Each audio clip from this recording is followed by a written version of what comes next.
بچہ ہمارا پڑھا لکھا نہیں، کبھی مدرسے نہیں بھیجا، کبھی حافظ جی کے پاس مصباح العلوم نہیں گیا، تو وہ کیا جانے گا؟ وہ بڑا ہونے کے بعد اپنے باپ سے کہے گا کیا کیا تم نے ہمارے ساتھ، کیا کر دیا تم نے ہمارے ساتھ، کیا کیا؟ اور اگر پڑھا لکھا ہوگا، دینی شعور رکھتا ہوگا، تو وہ بچہ ہمارے آگے ہمیشہ جھکا رہے گا، فرما برداری کرے گا، اور وہ ہر وقت اس بات کی کوشش کرے گا کہیں اماں ناراض تو نہیں ہو گئی، کہیں ابا ناراض تو نہیں ہو گئی۔ آج ہم میں سے ہر ایک کو شکایت ہے، بچے کی شادی کر دی اور شادی کرنے کے بعد 2 ہی مہینے کے بعد بیٹا الگ ہو گیا، 2 ہی مہینے کے بعد اماں ابا سے بات کرنا چھوڑ دیا، اماں ابا سے جھگڑا شروع ہو گیا اس کا۔ وہ ماں باپ جنہوں نے بچپن میں کتنی محبتوں سے پالا تھا، بڑے ہونے کے بعد ہمارے یہ بچے کیوں ہم سے خفا؟ ہم نے ان کو دینی تعلیم نہیں دی، ہم نے ان کو اچھا ماحول نہیں فراہم کیا، اس لیے ہمارے بچے بڑے ہونے کے بعد بگڑ رہے ہیں۔ ہم اپنے بچوں کو بھی دینی تعلیم دیں اور اپنی بچیوں کو بھی دینی تعلیم دیں، تاکہ ہماری بیٹیاں جس گھر کی زینت بنے، جس گھر کی بہو بنے، تو وہاں ہماری بیٹی کے قدم پڑنے کے بعد اس گھر میں خوشحالی آ جائے۔ اگر آپس میں نہ بنتی ہو تو سب میں بننے لگے، آپس میں لوگ میل محبت سے رہنے لگے، نہ کہ ہماری بیٹی گھر میں جا کر مالکن بننا چاہے، پورے گھر پر قبضہ کرنا چاہے، یا اپنے شوہر کو اپنی مٹھی میں کرنا چاہے، اور اپنے ساس سسر یا اپنے شوہر کے ماں باپ سے اس کے بیٹے کو جدا کرنا چاہے۔ دینی شعور نہ ہونے کی بنا پر، معلومات نہ ہونے کی بنا پر ہماری بہنیں بھی یہی سمجھ رہی شادی ہونے کے بعد کہ پورا کا پورا اختیار اس شوہر پر ہمارا ہے۔ سوچو تو ذرا سا بہنوں، تم ابھی 20 سال 25 سال تک اس کی خدمت کون کر رہا تھا؟ یہ نوجوان بیٹا جو آج تمہارا شوہر بنا ہے، یہ ابھی 25 سال تک اس کے کپڑے کون دھوتا تھا؟ اس کے لیے خدمت کون کرتا تھا؟ کھانا کون گرم کر کے دیتا تھا؟ یہ جب کہیں سفر میں ہوتا تھا، لکھنؤ بارہ بنکی گیا ہوتا تھا، تو کیا اس جوان کی بوڑھی ماں مسلح بچھا کر اپنے جوان بیٹے کی صحیح سلامتی کے ساتھ واپس آنے کی دعائیں نہیں کرتی تھی؟ کیا بہنیں رات دن اپنے جوان بھائیوں کی حفاظت کی دعائیں نہیں کرتی تھی؟ کیا بہنیں اپنے بھائیوں سے محبت نہیں کرتی تھی؟ آج شادی ہونے کے بعد تم نے یہ سمجھ لیا کہ اب سارا کا سارا حق ہمارا ہے، یہ بہن کے بعد بیٹھ نہیں سکتا، یہ ماں کے کمرے میں 5 منٹ بیٹھ کے بات نہیں کر سکتا، جب گھر میں قدم رکھے تو سیدھا ہمارے کمرے میں آئے۔ یہ 20-25 سال کی جو زندگی اس نے گزاری ہے، اس کی ماں نے خدمت کی ہے، اس کی بہن نے اس کی خدمت کی ہے، اب تم آنے کے ساتھ ہی 2-4 دنوں میں ماحول بدلنا چاہتی ہو۔ بتاؤ، یہ بوڑھی ماں اپنے جوان بیٹے کے رخ کو بدلتا ہوا دیکھے گی تو کیا کلیجہ پھٹے گا نہیں اس کا؟ پھر یہ بوڑھی ماں کیا تم کو ترقی اور خوشحال رہنے کی دعائیں دے گی؟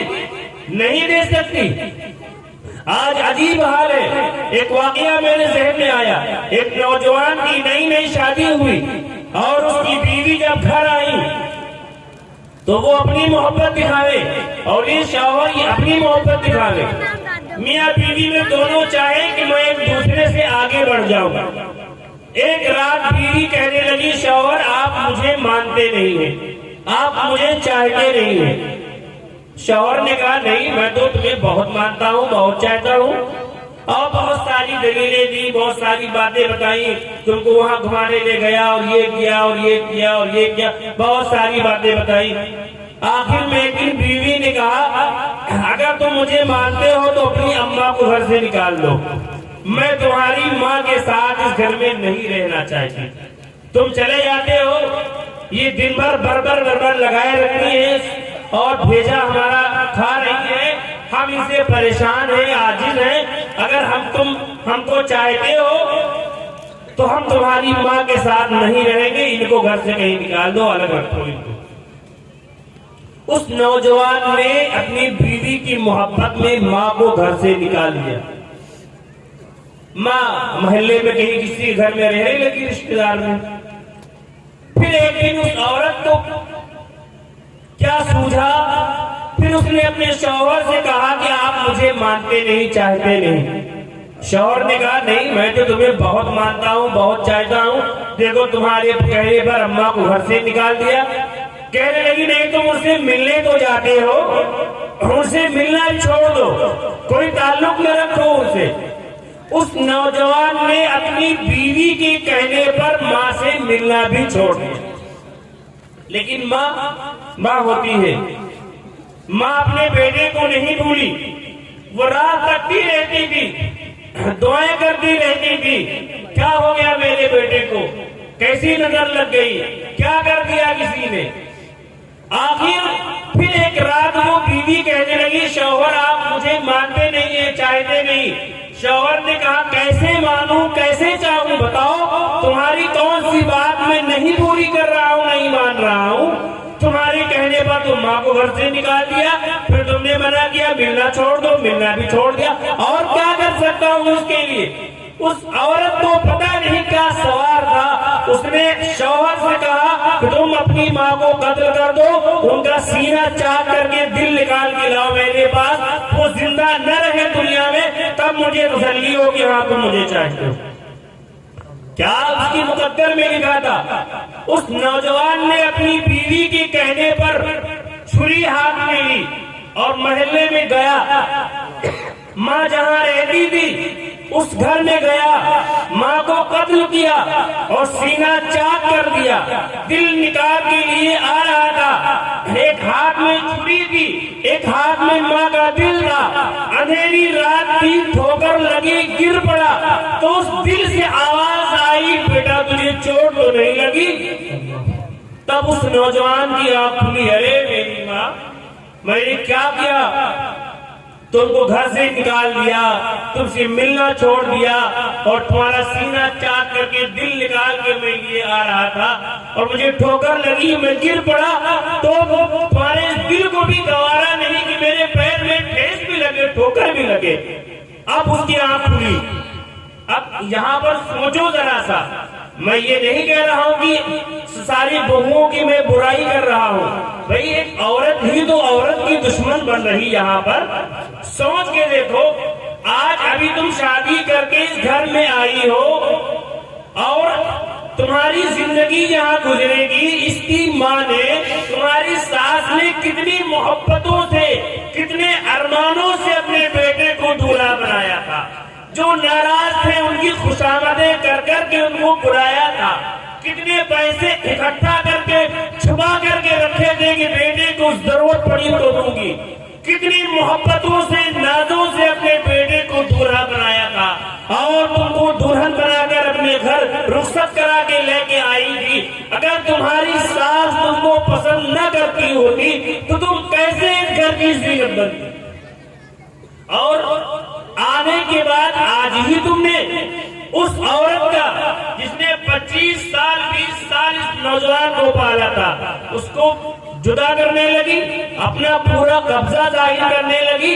ارے چند دنوں کے بعد اللہ پاک تمہیں بھی خوشیاں دے گا, تمہاری بھی زندگی آگے بڑھے گی, تمہارے گھر میں آنگن میں خوشیاں آئیں گی. تم بھی جب ساس بننے کے لائق ہو جاؤ گی, تم بھی کسی دوسرے کو اپنی بہو بنا کے لاؤ گی. ذرا سوچو کہ تم جب کسی کو اپنی بہو بنا کے لاؤ گی, اس وقت تمہارے ذہن میں کیا کیا خیالات ہوں گے کہ ہماری بہو کیسی ہو. جو باتیں تمہارے ذہن میں آئیں اس وقت کہ ہماری بہو کیسی ہو, تم وہی سلوک کرو اپنی ماں کے ساتھ, اپنی ساس کے ساتھ. آج اگر تم نے اپنی ماں کو بوڑھی ڈوڑی اور ہبڑی اور کھٹری بنایا, اور ان کی عزت نہیں کی, احترام نہیں کیا, اور شوہر کو بھی بہکا کر کے ماں سے الگ کیا, تو قسم خدا کی تمہارے شوہر کا بھی مقدر پھوٹ گیا. اور آنے والی دنوں میں تم نے جتنا اپنی ساس کو پریشان کیا, اس سے کئی گنا زیادہ تم کو تمہارے گھر میں پریشان کیا. ماں باپ کو ستانے والے کا انجام بہت برا ہوتا. دنیا ہی میں اللہ پاک اس کا بدلہ دے دیتے ہیں, اور دنیا ہی میں دکھا دیتے ہیں۔ اس لیے ماں باپ وہ دولت ہے، ایک بار دنیا سے جانے کے بعد دوبارہ حاصل نہیں ہوگے۔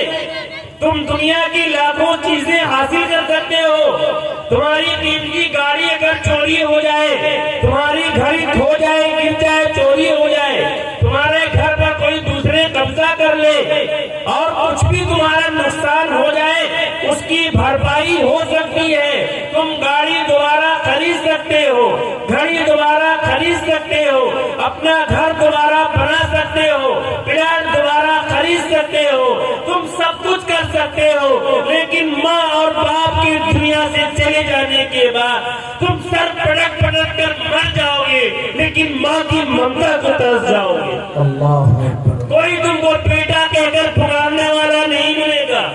وہ ماں تم جب رات کی 11-12 بجے اپنی جوانی کے دنوں میں محلوں میں گلیوں میں گھوم کر وقت گزار کر 12 بجے رات میں آتے ہو اور کنڈی بجا کر ایک آواز کہتے ہو اماں، تو اماں وہ ہے کہ تم سے تمہارا نام نہیں پوچھتی۔ 4 بیٹے ہیں، چاروں کی آواز پہچانتی ہے۔ اچھا رضوان آیا ہے، کھول دو دروازہ، بڑا باجی یہ بہت دیر میں آتا ہے، فوراً ماں کھول دیتی اور بہت خفا ہوتی ہے ماں تم سے، جب بہت ناراض ہوتی ہے تو تھوڑی دیر رو لیتی ہے، پھر تم کو اپنے گلے سے لگا لیتی۔ دنیا میں ماں ایک ایسی چیز ہے جس کو منانا سب سے زیادہ آسان ہے۔ آپ کی بیوی آپ کو جلدی نہیں مانے گی، بیٹی بھی آپ کی آپ سے جلدی نہیں مانے گی۔ آپ کا سگا بھائی جو 30 سال سے آپ کے ساتھ میں زندگی گزار رہا ہے، جو ایک ہی ماں کی کوکھ میں پڑا ہے، وہ تم سے بات نہیں کرے گا، روٹا رہے گا۔ ساری دنیا کے روٹوں کو منانا مشکل ہے، سب سے زیادہ آسان ہے روٹھی ماں کو منانا۔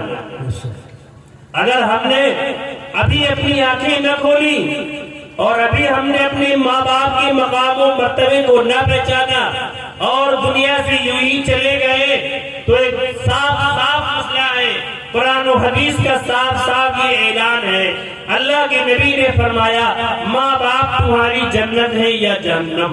اگر ماں باپ تم سے خوش ہیں تو تم جنت کے حقدار ہو، اور اگر تم سے ماں باپ ناراض ہیں تم پڑھتے رہو، تم کرتے رہو عمرے، تم پھر صدقہ خیرات کرتے رہو، تم پھر بانٹتے رہو دوسروں کو۔ اگر ماں ناراض ہے، باپ ناراض ہے تو اللہ پاک بھی تم سے ناراض رہیں گے، اللہ پاک بھی تم سے خوش نہیں ہوں گے۔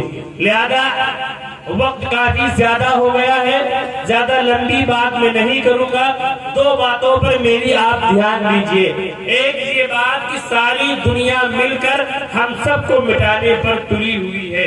ہماری تہذیب ہم سے چھیننا چاہتی ہے، ہماری شکل ہم سے چھیننا چاہتی، ہماری پہچان ہم سے چھین لینا چاہتی۔ ہم اپنی شکل، اپنی پہچان، اپنی تہذیب بچانا چاہتے ہیں تو اپنے بچوں کو بچپن سے مدرسے اور مسجد میں بھیج کر انہیں دینی تعلیم دلائیں، پھر اس کے بعد ہم ڈاکٹر بھی بنائیں، انجینئر بھی بنائیں، پروفیسر بھی بنائیں، وکالت بھی پڑھائیں، سول سروسز میں بچوں کو بھیجوائیں، ایس پی اور ڈی ایم کلیکٹر سب کچھ بنائیں، لیکن شروع میں اپنے بچوں کو دینی تعلیم دیں۔ پھر اس کے بعد ہم بڑے ہو جائیں، اللہ کو پہچانے، اللہ کے رسول کو پہچانے، نمازوں کی پابندی کریں، بزرگوں کا احترام کریں، ماں باپ کی خدمت کریں، اور جو وقت ملے مدرسے اور مسجد میں پہنچ کر اللہ سے اپنے ایمان کی سلامتی کی بھیک مانگے، اور کسی سے غلطی ہو جائے، کوئی بات ہو جائے تو معافی مانگنے میں شرم نہ کریں۔ شرم اس لیے نہ کریں کہ ایک واقعہ چھوٹا تو میں آپ کو سنا دوں۔ صحابی رسول حضرت ابو ذر رضی اللہ تعالیٰ عنہ اور ایک بڑے مشہور صحابی حضرت بلال رضی اللہ تعالیٰ عنہ، کون نہیں جانتا ہے حضرت بلال رضی اللہ تعالیٰ عنہ کے نام کو؟